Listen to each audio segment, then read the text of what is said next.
Imagine you're a farmer and you go out into your wheat fields one day in June to find that your crop, your livelihood, is barely hanging on in the hot, dry weather. This is what farmers had to deal with in Kansas last summer after a historic drought caused wheat yields to fall to their lowest level in 60 years. That a state that normally provides a quarter of the US's grain had to import it from Europe does not bode well for the future of this crop. And in fact, an analysis by the Woodwell Climate Research Center found that by 2050, the world could be facing a breadbasket failure every other year. Unfortunately, the current status quo practice in agriculture, monocropping, is not going to be resilient to climate change as we have seen in Kansas. So we face an imperative to redesign our cropping systems to be more resilient. But we don't have to reinvent the wheel to do this.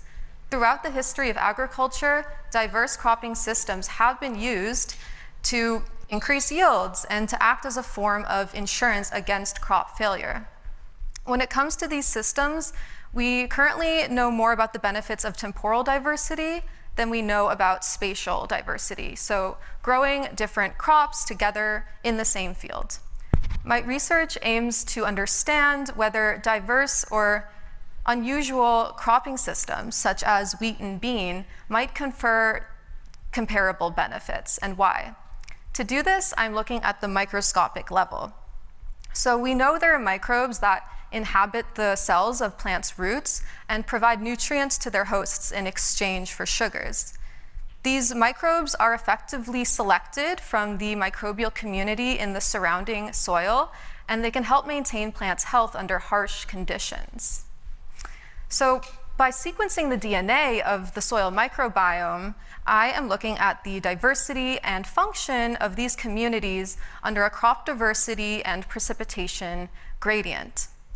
So if crop diversity is like insurance for farmers, then you can think of microbial diversity as for crops.